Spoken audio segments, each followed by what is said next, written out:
Hi, I'm Naveen Day. This is Bridge City News. Here is Jeanette Roche with some of the top stories we've been following. It's budget day in Alberta, with the province planning for a set of scenarios around tariffs. Plus, Ontario voters head to the polls today following a swift campaign. And more details emerge after actor Gene Hackman and his wife are found dead in their New Mexico home. Your nation. Your province. Your southern Alberta. From the heart of Lethbridge, it's Bridge City News with Jeanette Roche. Thanks so much for joining us. I'm Naveen Day, in for Jeanette. U.S. President Donald Trump says economy-wide tariffs will go ahead next week as planned, including 5% tariffs on all Canadian imports with a lower 10% levy on energy. Trump reaffirmed the tariffs, insisting Canada has not done enough at the border and that illicit drugs are still pouring into the U.S. A team tasked with shoring up Canada's border with the U.S. has joined politicians in Washington to show progress and make a final diplomatic push against import tariffs. Canadian Law Enforcement Public Safety Minister David McGuinty and Canada's fentanyl czar Kevin Brosseau insist they've been meeting standards set by the U.S. for a tighter border. Speaking outside the White House today, McGuinty says the federal government has shown progress and has met standards for the border. We've had several days of meetings. We're going to continue for the next several days, meeting with different individuals in the American administration, elected officials, senators, congresswomen, congressmen, counterpart organizations like the FBI, the Drug Enforcement Administration, and we're sharing the efforts that have been undertaken by Canada and Canadians to make that strong border stronger. The evidence is irrefutable. The progress is being made. In my view, any test that was put on this country, on Canada, in terms of showing progress and meeting standards for the border, I believe those have been met. As we care about, as the minister said, ensuring a strong border, continuing that strong border, as well as the safety of our communities. And today is budget day in the province, and Alberta's Finance Minister Nate Horner has introduced a budget that projects a $5.2 billion deficit this fiscal year on a total spending of $79 billion. That represents an $11 billion swing from the current budget, which is on track to register a surplus close to $6 billion. It's the first deficit under Premier Danielle Smith and the first since the COVID-19 era budget of 2020, and the province expects the deficits will remain through to 2027. Horner says the red ink is driven mainly by oil, tariffs, and a $1 billion tax cut that Smith's government has been promising to bring in for 2 years. We will have more on Alberta's budget and reaction in the coming days. Saskatchewan Premier Scott Moe met with U.S. politicians from the Midwest as the threat of tariffs nears. Moe says 90% of potash used by Midwestern farmers comes from Saskatchewan, and the impact of tariffs will be felt immediately. We've met with Senator Grassley as well as many other, senators and congressmen from, throughout the Midwest, and the impacts of tariffs on something like potash or oil are going to be pretty immediate. As a Midwestern farmer finds their way to the field to seed, 90% of their potash comes from Saskatchewan. Much of their oil, we export about $15 billion of oil into places like Ohio, Illinois, Louisiana, and Texas, into the refineries there. Gas will go up at the pumps almost immediately. And so American families will pay more with these tariffs, and eventually I think if they're on for any sustained period of time, all North Americans are going to pay more, and it's going to make for a less competitive North American market, which doesn't benefit us that live here. It benefits other countries in other areas of the world.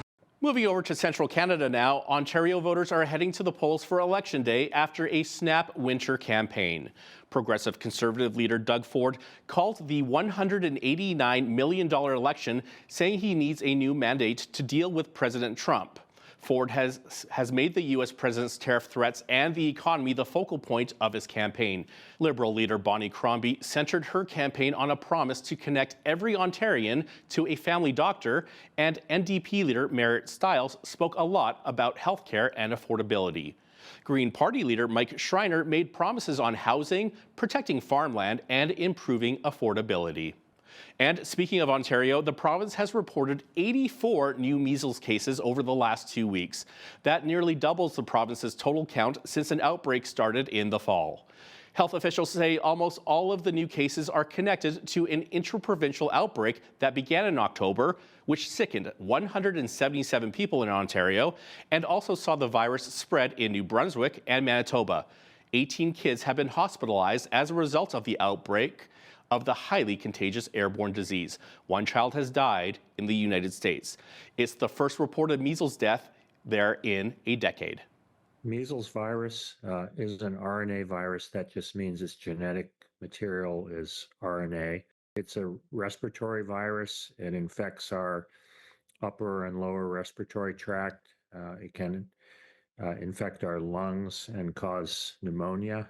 It's very dangerous for several reasons. One, because it can produce very severe disease like pneumonia that can be fatal, especially in young children.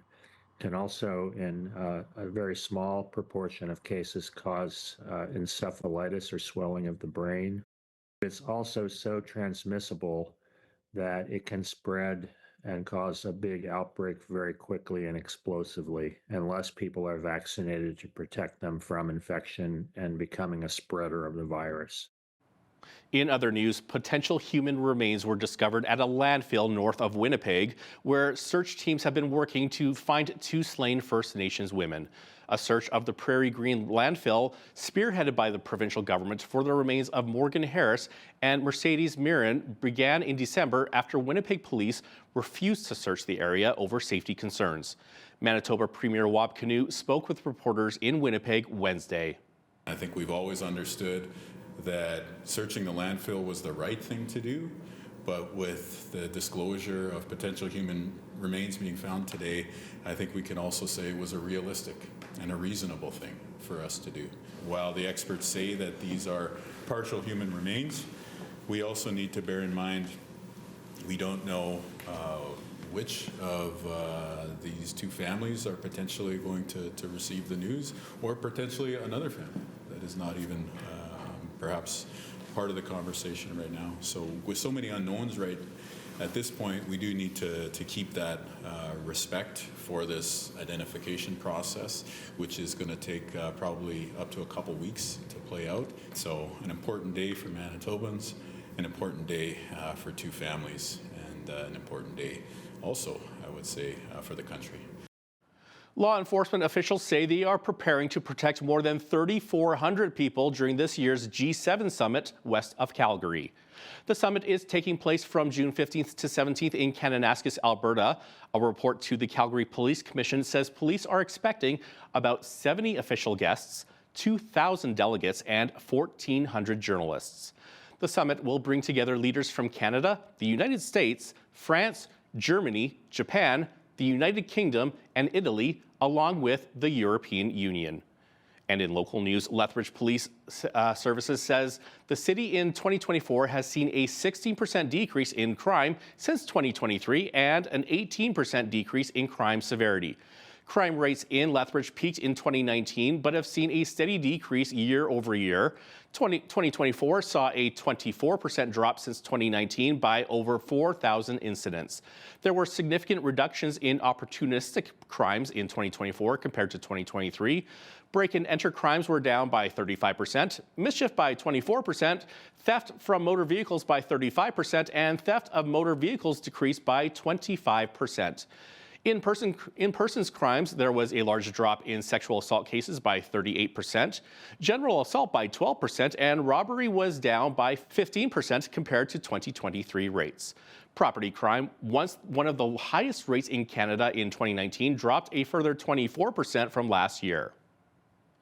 Lethbridge, for the past few days, has been hosting the U Sports and CCAA Curling Championships. The top post-secondary teams across the country, including men and women teams from the University of Lethbridge, have gathered at the Lethbridge Curling Club to compete in the national finals. Organizers of the tournament say the event gives the game more exposure in the city, featuring high-level athletes. It kind of gets left to the wayside most of the time. People look at the big events like the Briars and the Scotties. So this event is a really nice showing for these athletes. And some of these athletes, this will be their premier event that they go to in their curling career. So for us, it's having a good crowd out here. You know, people from Lethbridge like to support these things, and they've shown it already. The playoffs will take place on Friday with semifinal draws at 9:30 a.m. and the finals at 2:30 p.m. Although February is almost over and with it Black History Month, it's good to continue to remember throughout the year the achievements and events that marked the history of Black people with cultural food and fashion, students and employees of Lethbridge Polytechnic, which participated in the closing ceremony today. Ugana Lisa, a student at Lethbridge Polytechnic, explains their culture.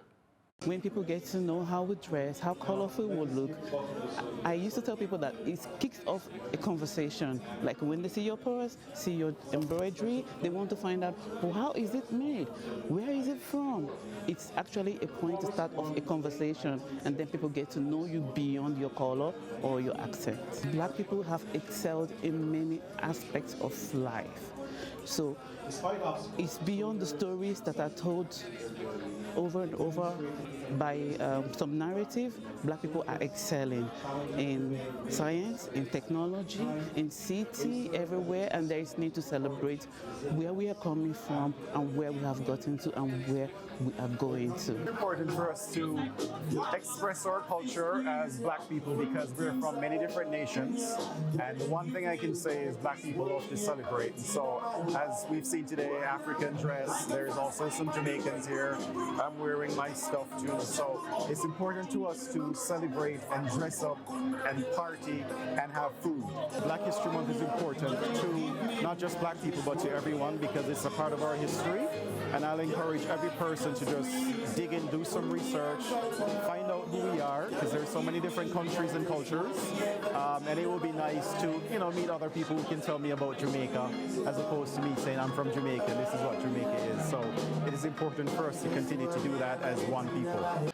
Notable Black figures in Canada include Dr. Dominique Gaspard, who during the First World War suspended his studies to enlist in the Canadian Expeditionary Force, which was part of the Canadian Army Medical Corps. Gaspard graduated in 1918 and was one of the first generation of doctors of African descent. The 2025 edition of Southern Alberta Home, Garden and Leisure is ready to kick off and offer new things. The show will be held March 13th to 15th at the Agri-Food Hub to ensure an enhanced and engaging experience for both exhibitors and attendees. The executive officer with Build Lethbridge region, Bridget Mearns, explains what's new at this show this year. It's a sold-out show this year, so we have the space. It's in one place. In the past, the facility was, well, as you probably know, was kind of blocked up in different sections.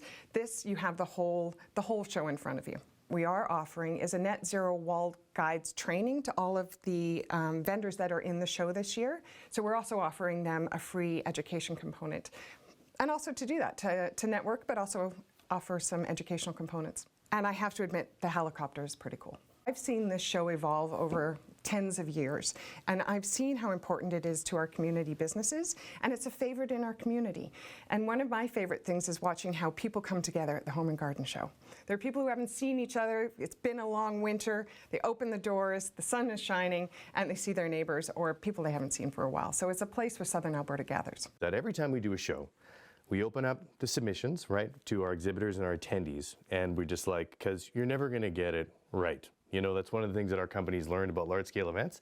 You're going to get close, but there's going to be stuff you're going to miss. So we listen to the community, we listen to our exhibitors, we listen to our sponsors, and they're like, what can we add to the show that's going to make it better? Mearns says a portion of the show's proceeds will be donated to a local Southern Alberta Emergency Medical Services charity. Some sad news now. Hollywood legend, two-time Oscar-winning actor Gene Hackman has died at the age of 95. The Associated Press has this report. Oscar-winning actor Gene Hackman and his wife were found dead in their New Mexico home on Wednesday. Foul play is not suspected. However, authorities did not release any details of the circumstances of their deaths and said an investigation is ongoing. A spokesperson for the Santa Fe County Sheriff's Office said deputies responded to a requested ill welfare check at the home on Wednesday around 1:45 local time and found Hackman, his wife Betsy Arakawa, and a dog dead. Hackman, who was 95, was one of the industry's most respected and honoured performers. Gene Hackman receives his Oscar from Liza Minnelli. Get off the bar and get on the wall! His dozens of films included Oscar-winning roles in The French Connection and Unforgiven, and he had a breakout performance in Bonnie and Clyde. It's a make-believe world, and as I say, it's what I wanted to do as a child, and I fulfilled a lot of my dreams. Investigators have disclosed new details that Hackman was found dead in a mudroom of his New Mexico home, and his wife, Betsy Arakawa, was found dead in a bathroom next to a space heater. There was an open prescription bottle and pills scattered on the countertop near Arakawa. Again, authorities say foul play is not suspected, but they haven't disclosed how the couple died. This follows another tragic story out of Hollywood. American actress Michelle Trachtenberg, best known for her roles in Buffy the Vampire Slayer and Gossip Girl, was found dead in her New York City apartment Wednesday. She was found by her mother, and her death is deemed unsuspicious. Trachtenberg was 39 years old. In international news, talks to end Russia's invasion of Ukraine are, quote, very well advanced. That's according to U.S. President Donald Trump, and he's confident Russian leader Vladimir Putin won't press to restart the war if a truce can be reached. Trump made the comments during a White House meeting with British Prime Minister Keir Starmer. Starmer was expected to make his case to the president that American leadership would be critical to maintain the peace in Ukraine should the three-year war end. Meanwhile, Ukraine's Volodymyr Zelensky says a framework economic deal with the U.S. is ready, but security guarantees are still undecided. He says one more point he would pay attention to is the economic agreement, but he asked for at least an understanding that this is part of the future security guarantees. He says he would like to see at least a sentence in the agreement guaranteeing the security of Ukraine. Today, the Ukrainian leader made a stopover in Ireland and met with Irish Prime Minister Michael Martin before heading to the United States. And also in international news, what is the status of the ceasefire agreement between Hamas and Israel? Joe Fetterman of the Associated Press explains.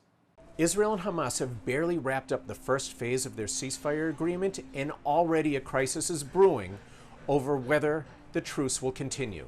Hamas overnight released the remains of 4 dead Israeli hostages. In exchange, Israel freed over 600 Palestinian prisoners. This was the last such exchange over the current phase of the ceasefire. Over the past 6 weeks, Hamas has turned over or released 33 hostages. In exchange, Israel has released nearly 2,000 Palestinian prisoners. The question now is whether the sides can move into a second phase.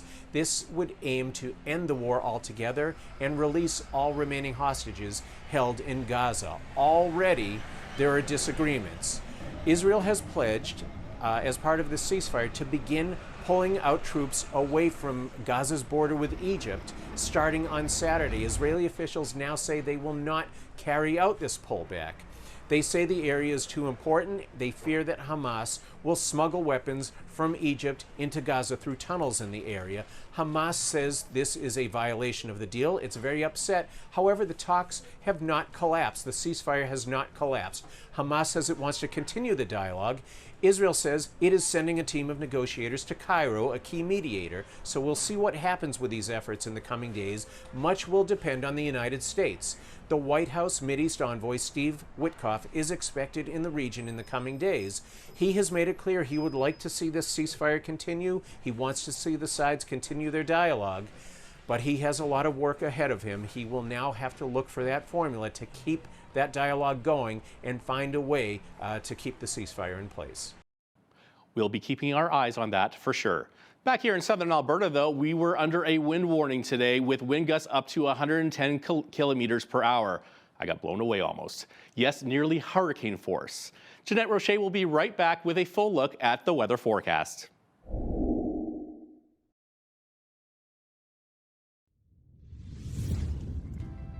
Welcome back. Well, we were under a wind warning today in Lethbridge, and our wind gusts were up to 110 kilometers per hour. So let's put this into perspective, shall we? So hurricane force winds are 119 kilometers per hour.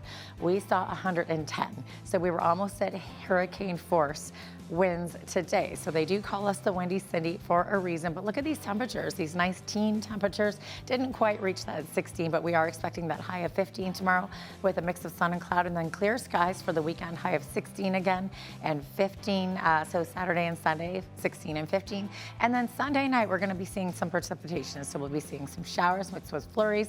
That's going to last into Monday, and that drastic drop in temperature there down to 2 degrees on Monday, up to 3 on Tuesday, and 8 degrees on Wednesday with clear skies. So the average high for this time of year is 3 degrees, average low -9. 18 was the record high on this day, happening back in 1932, and the record low happened back in 1955. It was -34 degrees. Sun rose this morning at 7:19. Our sun set this evening at 6:10, so just under 11 hours of daylight, so 10 hours 51 minutes there.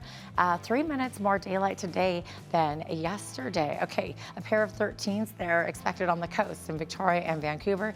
Edmonton looking at 6 degrees tomorrow, double that for a high of 12 degrees in Calgary tomorrow under clear skies. As we get into the rest of the prairies here, Saskatchewan and Manitoba, we are seeing a mix of sun and cloud. We are expected to see -1 for the high in Saskatoon and Regina, -9 expected tomorrow in Winnipeg, seeing some snowfall as well. Now, as we look to the central part of the country there, seeing a little bit more precipitation, actually quite a bit of snowfall in Toronto, 5 to 10 centimeters expected tomorrow, high of 2 degrees, -7 for the high in Ottawa, and -5 expected tomorrow in Montreal. As we look to Atlantic Canada, Fredericton, seeing some snowfall, but could also see some showers mixed in with that, 5 degrees for the high. Halifax under a wind warning, a rainfall warning rather, tonight, could see 20 to 30 millimeters of rainfall tonight, another 5 millimeters tomorrow, high of 7 tomorrow, 5 degrees for the high expected tomorrow in Charlottetown with showers switching to flurries, could see more showers after that. And then in St. John's, expecting 2 millimeters of rain tomorrow, high of 7 degrees and up to 80 winds there. So there you have it. That is your forecast. Thank you, Jeanette. Canadian companies and diplomats are working with their European colleagues to diversify trade alongside threats from the U.S. of steep tariffs. Germany's ambassador to Canada, Thorvin Bellman, says European ambassadors are in Ottawa talking to companies in an effort to boost trade. Bellman's comments come ahead of the Hannover Messe, the world's largest trade fair in Germany, where Canada is this year's partner country. Liberal MP Ryan Turnbull says Canada is looking to Europe as a counterbalance to damaging tariffs threatened by U.S. President Donald Trump against Canada and European nations. A growing financial divide is emerging across Canada, with some borrowers benefiting from lower interest rates while others struggle under mounting debt. According to Equifax Canada's 2024 Consumer Credit Trends Report, total consumer debt in Canada reached $2.56 trillion at the end of 2024. That's a 4% increase over 2023. Younger and lower income Canadians are experiencing missed payments on credit cards, auto loans, and lines of credit, signaling financial strain among these groups. Rebecca Oakes, Vice President of Advanced Analytics at Equifax Canada, says despite rate cuts and GST tax relief, challenges persist for certain consumers, and the added U.S. tariffs emphasize the need for a balanced approach to debt, affordability, and trade. Now, here's a look at today's markets. The TSX was down 200 basis points to 25,128. The Dow was down 193 points to 43,239. The S&P 500 was down 94 points to 5,861, and the Nasdaq was also down 530 points to 18,544. West Texas Intermediate oil was up $1.51 to $70.13 US per barrel. Natural gas was down 2 cents to $3.94 US. Gold was down $44.70 to $28.73.10 US an ounce, and silver was down 70 cents to $31.56 US an ounce. Feed wheat is at $8.57 per bushel, barley is at $6.58, canola is at $14.86, and corn is at $8.28 per bushel. Live cattle February contract was up 57 cents to $199.40.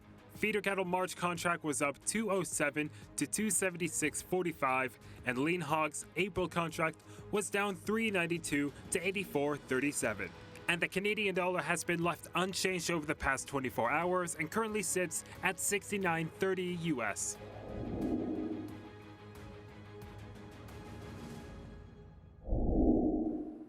Recapping one of our top stories, today is budget day in the province, and Alberta's Finance Minister Nate Horner has introduced a budget that projects a $5.2 billion deficit this fiscal year on a total spending of $79 billion.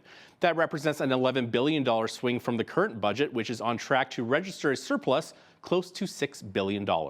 It's the first deficit under Premier Daniel Smith and the first since the COVID-19 era budget of 2020, and the province expects the deficits will remain through to 2027. And coming up after the break, coal mining on southern Alberta's eastern slopes is not only a controversial topic, but also a divisive one. At the heart of this controversy is the threat of selenium making its way into southern Alberta's water supply. BCN's Jeanette Roche sat down with an expert on the matter, and it is an interview that you surely do not want to miss. Also, when you see news happening in your community, be sure to send us an email at info@bridgecitynews.ca. You can also visit our website anytime to check out more of our stories and interviews.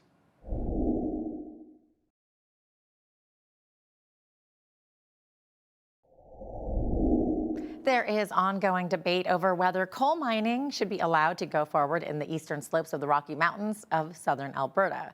For example, in the case of the Grassy Mountain Coal Project, there are locals who would like to see the much-needed jobs to keep their communities going, and there are also Indigenous groups who would like to see the economic benefits. But on the other hand, there are concerns being voiced about potential negative impacts of coal mining effluent on the aquatic environment.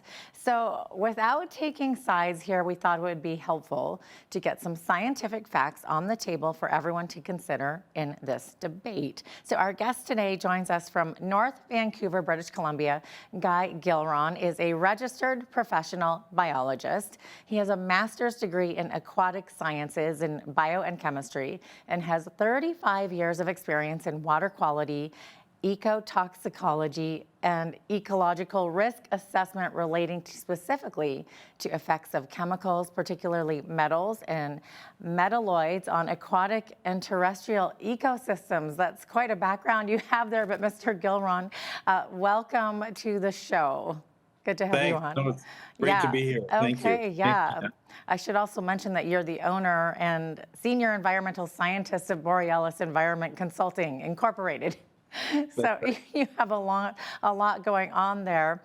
But we welcome you to the show. First of all, even though you sometimes get hired to do environmental impact assessments for coal companies, we do want to make it clear that you are not here to take sides in the debate, right? You're simply giving us scientific facts, right? Absolutely, absolutely. And I think, because things seem to be very polarized these days, people think you're on one side or the other when you're speaking on a topic. And, I come from the science, so I'm really speaking for the science, not for, an issue one side or the other. And I understand the reasons why people feel that they're for mining or against mining. But yeah, I'm here just to talk about the science, and I'm passionate about the science, and I think it needs to be used responsibly, regardless of what you're talking about. So yeah, for sure. And I think probably the biggest concern being raised is the impact of selenium and what the water supply. So can you maybe explain what exactly selenium is and what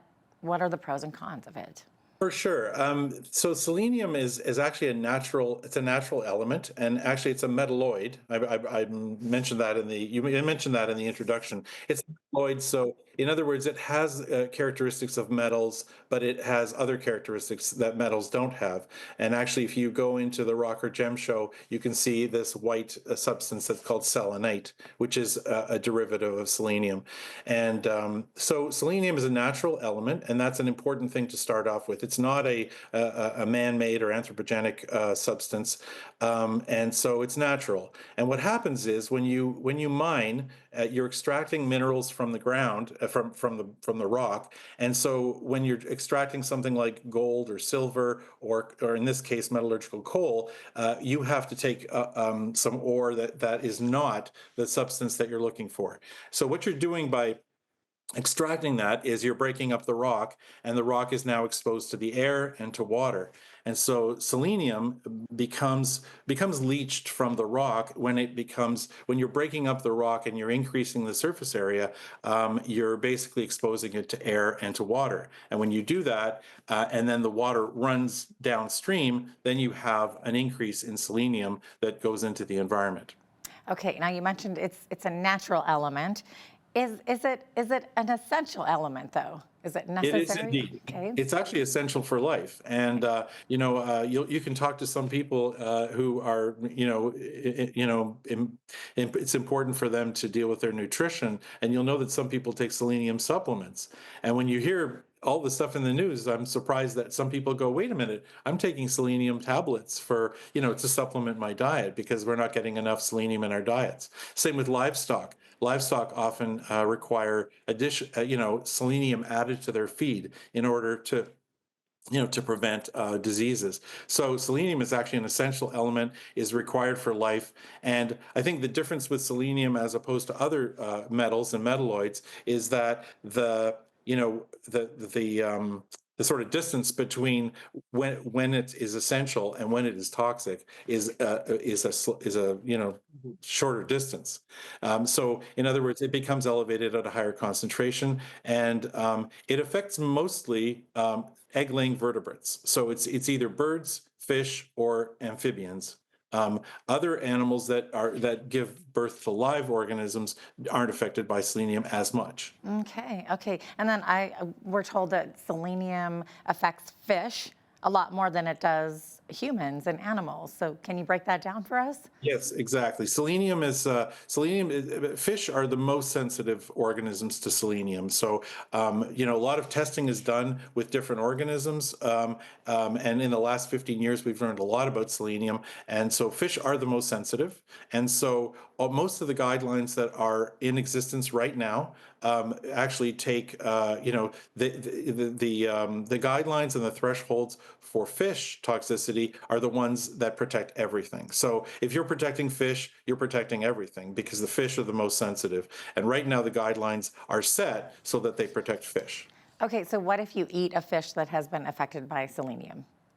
So yes, I mean obviously you're going to accumulate the selenium in your tissue if you're eating fish that have high selenium in their tissue. Mm-hmm. Now,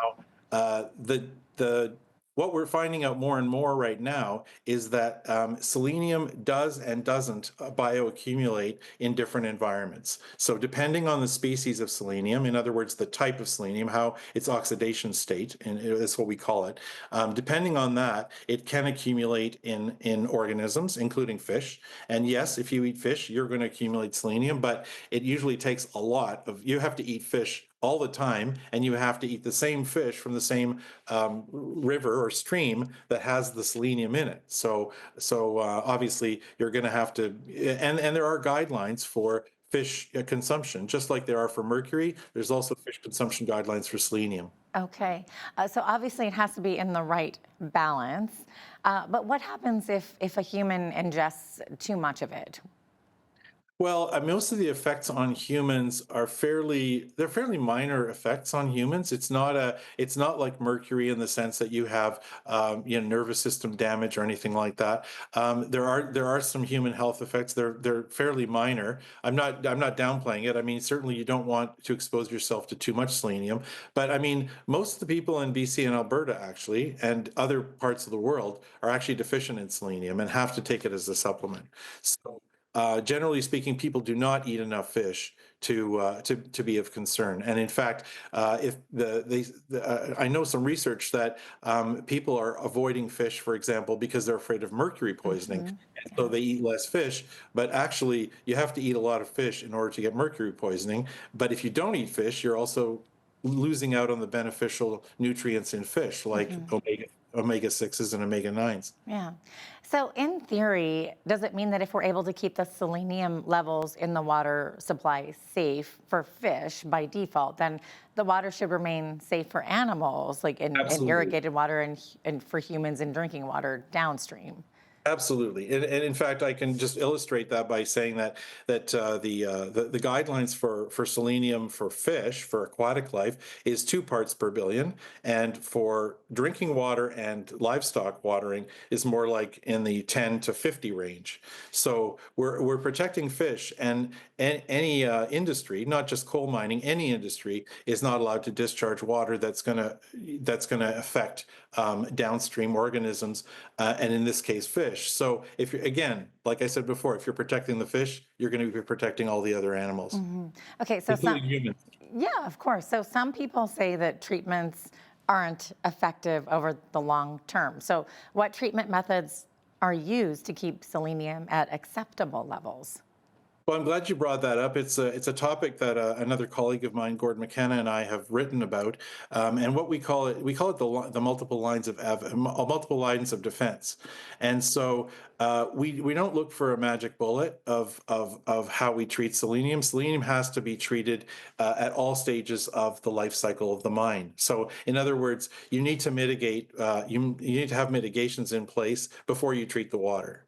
So there isn't one, or let's say two. It's not a off-the-shelf Canadian Tire type of treatment system. It's something that has to be customized, and it also has to be planned for in the early stages of mining. One of the things we didn't know in the early days, we didn't know how to mitigate the effect of selenium leaching out of the rock, and so a lot of the rock piles were left open. They weren't covered. They were exposed to water, and so the selenium was leaching out. Now we understand it better, and so when we develop a mine, we actually plan for this, and we place the rock in certain places, we cover it in certain ways, and then if we have residual selenium after that, then we do treatment. Okay. Treatment system. Yeah. So is there a cumulative effect of multiple coal mines in the same area? Yes, you can have that for sure. If you're having several coal mines discharging to the same water body, it definitely needs to be addressed, and you need to understand what the concentrations are going to be coming from the different facilities, and then determining whether that is going to have a cumulative effect. Now, just because it has a cumulative effect on like the amount of selenium going into the system doesn't necessarily mean that it's going to accumulate in organisms. So that is site specific. It's very site specific, and so it's very important to understand all of the inputs that are coming into the water body. Okay, and then because a number of mines in the Crow's Nest Pass have not been reclaimed, are the selenium concentrations already elevated? I think I would say to some degree there probably are. There's probably some, especially if those decommissioned mines have not been properly closed, if they haven't been covered, and if if some of the waste rock could in fact increase the levels. But none of the data that I've seen from that area or anywhere in Alberta are elevated to a level that I would be concerned about yet. I think it's obviously something to look at, and obviously that's one of the reasons why I'm working in this space, is because we need to understand how much there is, we need to understand where it's going, and we need to understand what it's affecting. Okay. Now, the federal government's coal mining effluent regulations they're being established, right? And I think they're going to be next year, they're going to be released. So any idea what kinds of changes we might see with that? Yes, in terms of selenium, you mean? Yes, correct. So yes, in fact, I've been involved in providing input into those regulations, especially in terms of the selenium effluent limits. So what we're going to see with these new regulations is we're going to see, for the first time anywhere in the world, is a selenium effluent limit. And what an effluent limit is the concentration at which selenium can be released at the point of discharge. So at the end of the mining, at the end of the mine where the water is being discharged into the receiving environment, there'll be a limit as to what industries can discharge. and that's new. That's quite a. I think it's the first of its kind. I would say it's the first of its kind, and so it's a bit of a trade-off because as we've been talking about, the fish downstream are sensitive and they're going to need to be protected, and so that's going to be an important point. There are some other parameters, by the way, nitrate and total suspended solids and pH that are also being regulated, but selenium is the one that's probably the most talked about for sure. Okay. And Lethbridge City Council just recently voted to reaffirm its opposition to all coal developments that risk damage to the Old Man watershed. So, I think that's kind of the bottom line concern with them. So can we guarantee that the watershed and our drinking water will remain safe? Yes, you're going to these, and I'm glad you asked that question after we talked about the regulations, because the regulations, the federal regulations that are coming in and the provincial regulations that are already in place don't allow mines to discharge water that exceeds those thresholds. So, it's a self-correcting. I'd say it's a self-correcting system. Those worries aren't warranted because the government guidelines and the scientific advances that we've made in understanding the dynamics of selenium and understanding the effect on the watershed.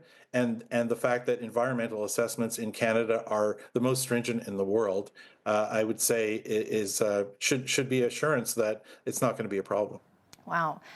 That was very interesting, so informative. Guy, thank you so much for your time today. I appreciate it. Thanks, Jeanette. Appreciate it. Glad to be on. Wonderful. Guy Gilron is a registered professional biologist and the owner and senior environmental scientist of Borealis Environmental Consulting.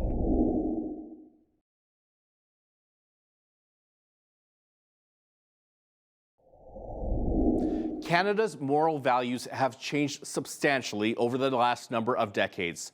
How did this happen, and what were the contributing factors? And is it possible to turn things around? Today's guest joins us from Tillsonburg, Ontario, Jonathan Van Maren. He is the host of the Bridgehead podcast, and he's an author, newspaper columnist, international speaker, and activist. His latest book is How We Got Here, a guide to our anti-Christian culture. Jonathan, it's great to have you with us again. It's great to be here. So why don't we begin with where we are at right now when it comes to the moral state of Canada and our Western society? Give us a little bit of a rundown. Well, I think anybody in Canada who picks up a newspaper will see debates happening that are incredibly recent. So, my mother, when she attended a Canadian public school, remembers the day being opened with the Lord's Prayer. Now you see the primary debates in multiple provinces right now being about whether or not a child can be referred for a sex change without his or her parents knowing it, about what kind of things can be taught to children. Can we teach LGBT education in schools, yes or no? Can we do it with the parents' knowledge or without their knowledge? We're seeing in Ontario that it's more controversial for a Roman Catholic school not to fly a transgender flag than it is for them to fly one.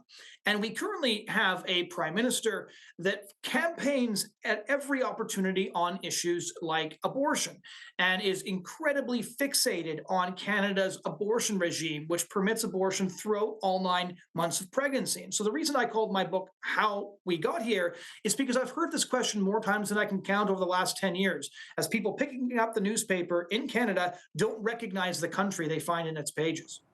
And you start your book about writing about the sexual revolution. Just talk about a little bit about when and how did this start? So the sexual revolution is incredibly important to understand because when we look at how things change, there's often the sense of inevitability that our culture is in a state of decline, that civilizations rise and fall, and we happen to be on the downswing. And so in order for Christians and really anybody to understand how we got to this point, we need to understand the historical chronology of how we went from a culture based on Judeo-Christian values to a culture based on the values of the sexual revolution. And the answer to that question is quite long and extensive because there's many different intellectuals who have shaped the views that we now now see surging to the surface of our culture. So the idea of gender ideology, this idea that gender is a spectrum rather than a sex binary, was first invented about 120 years ago by a scholar named Magnus Hirschfeld, who never saw his views achieve the mainstream in his lifetime, but are now a standard point of debate, of course, in Alberta politics. We saw this recently with Premier Danielle Smith, with the Saskatchewan Premier Scott Moe. Even in Ontario, that debate is starting to take place. But I think for Canadians to get an easy understanding of how the sexual revolution came to Canada, it would be to look at the transformation of our country between the two Trudeaus. If I had to pick a political starting point in this country, it would be when Prime Minister Pierre Trudeau, the current Prime Minister's father, passed the Omnibus Bill in 1969, which decriminalized a range of sexual practices, inaugurated no-fault divorce, and decriminalized abortion. This, of course, was accompanied by a radical shift in what was being taught at universities, which groomed an entire generation into new values. So a Trudeau is a Trudeau. And a significant part of the sexual revolution was the introduction of birth control, especially the pill. How did this impact our society? Well, it's really interesting that you mention that, because there have been multiple areas of sort of sexual libertinism throughout history, but these were confined by the reality that sex makes babies, as sex education once used to teach in public schools, and that if a society threw off all moral boundaries on sexuality, you would see essentially the breakdown of the social structure, which was founded on the institution of the family. But the sexual revolution, these new ideas were coming to fruition in the 60s and 70s, just as the birth control appeared on the scene. And so the reason the sexual revolution of the 60s and the 70s and beyond succeeded where previous attempts at sexual revolution failed is because there was this technology that promised, falsely as it turned out, that you could actually separate sex from procreation.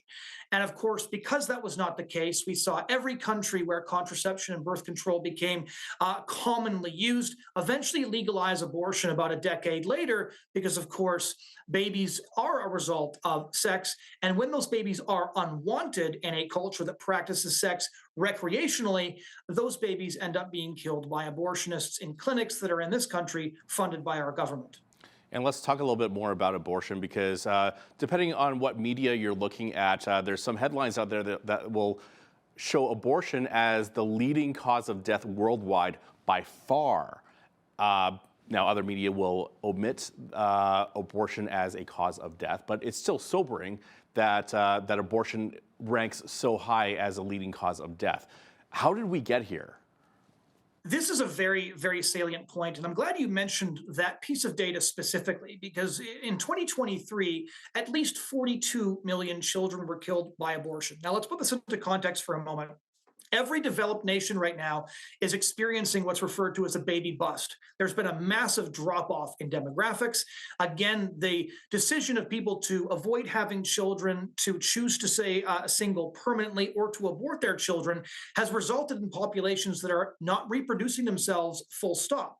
And nations without children fundamentally are nations without a future. And so we're seeing these crises hit virtually every Western nation and a number of non-Western nations as well. And this is brought about by the sexual revolution. It was the idea that one could have sex without making babies, and that birth control and contraception permitted people to do that. Now, of course, when people think they can do something without consequences, they practice that more, which actually resulted in more pregnancies rather than fewer. Over 50% of people who are going to have an abortion were actually using contraception when they got pregnant. And so, of course, there's a direct link between the catastrophic number of abortions happening globally every year and the crises that are now gripping almost every Western country. 42 million people is the average population of a country. So we're killing the average of about one country per year worldwide.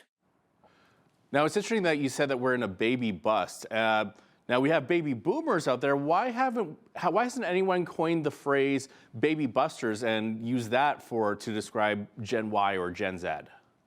You know, some of your viewers might remember a book that came out around 2010 by Mark Stein called America Alone, The End of the World as We Know It, where he described the demographic crisis that was looming. And at the time, he was kind of laughed off by quite a few people. But what we're seeing recently now is that mainstream newspapers, even here in Canada, are tackling this almost incessantly. The Globe and Mail, the CBC, CTV, mainstream news sources are saying Canadians are not having children. Our population is shrinking. What does this lead to? Well, let me give you one salient example that addresses another issue I have a chapter on in my book. The children of a nation are the ones who grow up, become taxpayers, and pay into the social welfare system that many vulnerable Canadians depend on. When we do not have those taxpayers arriving on the scene and contributing to the system, we end up having an overloaded healthcare system that can simply no longer provide the services that vulnerable Canadians need. And so what you have when you have a baby bust and an abortion regime is inevitably euthanasia and assisted suicide, where in Canada, just during Trudeau's tenure, we've seen 60,000 Canadians die by euthanasia, over 15,000 last year. About half of those Canadians cited fear of being a burden as one of the reasons that they opted to die by lethal injection. And this is just another example of what happens when you're living in a culture that is increasingly opting for childlessness. And your book tackles what you call the pornography pandemic. That's an interesting phrase to use, and the word pandemic. Explain why you chose that word, pandemic. So I was using the word pandemic before we all went through the COVID pandemic. Okay. I find that now when I give presentations on pornography, it seems to be more triggering due to all the experiences everybody's had over the last couple of years. Yeah. I chose the word pandemic because a pandemic really refers to a virus that spreads like wildfire. And what we've seen with the advent of the smartphone in 2010 is the rates of pornography addiction soar through the roof. So in Canada, the average age of first exposure to pornography is around the age of 9. The majority of young males consume pornography regularly. Now a majority of young females do as well. They attempted to do a study at McGill University contrasting students who looked at porn and students who didn't. They had to cancel the study because they couldn't find any students who didn't look at porn. And this is fundamentally transforming the way Canadians view sex and intimacy, which we've seen in stories like the Gene Hackman scandal, where he claimed that he was simply living out a 50 Shades of Grey lifestyle when 13 women accused him of sexual violence. And the Toronto Star, Canada's most liberal newspaper, said that Gene Hackman has been accused of unwanted sexual violence, thereby implying there's such a thing as wanted sexual violence. This was brought to our country by the widespread use of pornography, and it is a crisis and it is a pandemic. And you say that some national governments are now expressing concern over the violent nature of today's porn. Even in the U.S., we've seen, like especially in Florida, we've seen government cracking down on it. It's a great point because 10 years ago when I was debating this issue on the radio or at universities, people would kind of write you off as sort of a Christian prude. Now the view that pornography drives the rates of sexual violence up and that pornography is deforming the minds of a generation is a view held by the government of the UK. It's a view held by the governments of multiple states who are passing laws to prevent minors from accessing porn. It's a view held by the Attorney General of France who advocated for prosecuting pornography.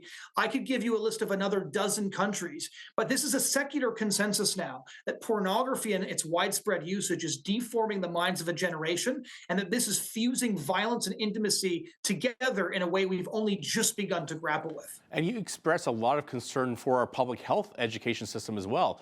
Who is teaching our kids, and what is being taught? Well, that's one of the most interesting ways that I think the average Canadian has woken up to the reality that everything has changed in this country. That in 2025, we are not the country we were 20 years ago, because now children are being taught at the very youngest ages that there are up to 72 genders. You have the SOGI education in BC. You had the sex education implemented by the Rachel Notley government in Alberta. You have similar education in Ontario and right across the country. And these children are essentially being taught a version of anti-reality, that they can choose their own gender, that, for example, if they have traditionally tomboy type characteristics, this probably means they're transgender or born in the right body. And then they're being introduced to various sexual practices at very young ages. There have been scandals very recently in the last couple of months in Saskatchewan and other provinces where children were being taught very, very graphic and explicit, detailed how-to sex manuals on a variety of activities, many of them which I cannot mention on air, but all of them, I assure you, regardless of whether you're a Christian or secular, you would find horrifying to discover it was being taught to children as young as 10. And this isn't just coming from our schools. This is also coming from social media. It's coming from Hollywood. It's coming from our TV shows, our movies. Talk a bit about the impact that social media and Hollywood has on us and our children. Well, human beings are fundamentally people who define themselves by stories. And again, now the story of Western civilization is the story of the sexual revolution. And what we see is Hollywood telling those stories. The heroes of Hollywood are now the kinds of activists who pushed that. It's LGBT activists like Harvey Milk. It's abortion activists like Gloria Steinem. The companies of big tech, by and large, have been firmly co-opted by massive LGBT lobby organizations like GLAAD or the Human Rights Campaign. And so they promote Pride Month, which is in June. If you live in Canada, the Trudeau government now says we have a Pride season, which is June, July, August, and September, according to the Canadian government website. And so what we're seeing is the story put forward by the sexual revolutionaries, pumped out across social media platforms, told by the most talented and wealthy storytellers of our generation, and a generation of young people between schools, universities, social media, and Hollywood. They're absorbing that story as their own story. Wow, I didn't even know we had a Pride season now. I just thought it was called summer. Now, Well, you're paying for it. Where do you see our culture headed over the next decade, and what can we do to take a stand for what's right?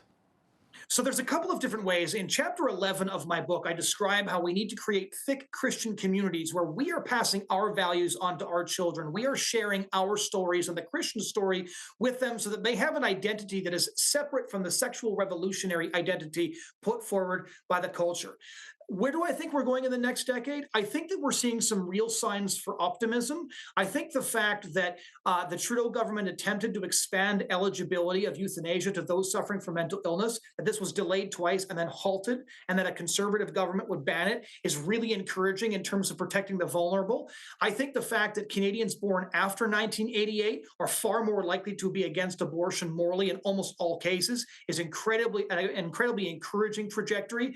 I also think what's going on in Alberta right now with Danielle Smith's legislation protecting minors from sex change surgeries is really encouraging, and I suspect we'll see more of it in the years to come. Jonathan Van Maren is the host of the Bridgehead podcast and author of How We Got Here. Jonathan, thanks so much for being with us today. Thank you so much for taking the time. I'm Naveen Day. On behalf of all of us here at Bridge City News, thanks for watching.